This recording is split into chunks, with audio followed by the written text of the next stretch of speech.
চিরা বাটপার ছিনতাইকারী এরা বাঁচার জন্য বিভিন্ন সময় বিভিন্ন কৌশল অবলম্বন করে, কখনো বলে সাংবাদিক, কখনো বলে পুলিশ।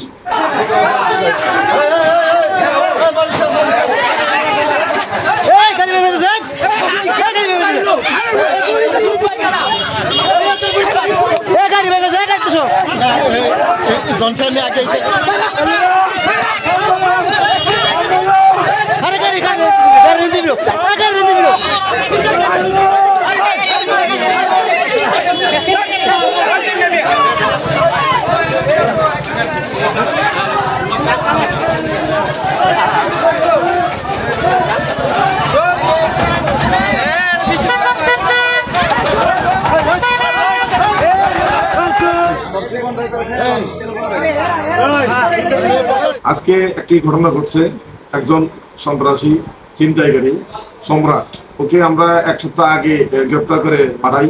সে আবার জামিনে এসে আজকে একই এলাকায় আবার ছিনতাইয়ের চেষ্টা করে। পরে সাংবাদিকরা এগিয়ে গেলে, সাংবাদিক অফিসে নিয়ে গেলে তাদের সাথে দুর্ব্যবহার করে। তাৎক্ষণিকভাবে আমরা সংবাদ দিয়ে পুলিশ পাঠাই, পরে পুলিশ তাকে ধরে থানা নিয়ে আসে।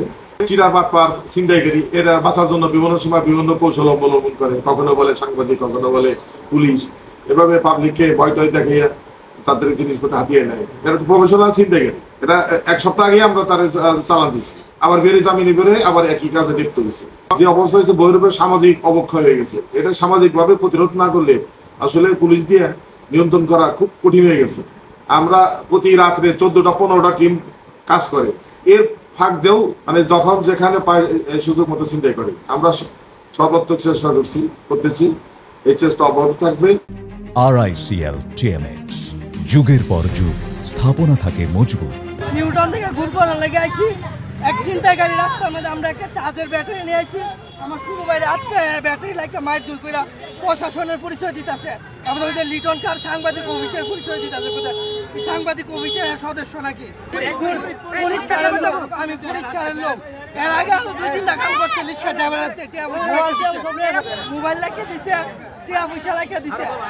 একটা ছেলে আছে বাচ্চা, গাড়িতে নামে আমার চল মারছে, আমি চুরি করে আইছি চিন্তাকারী।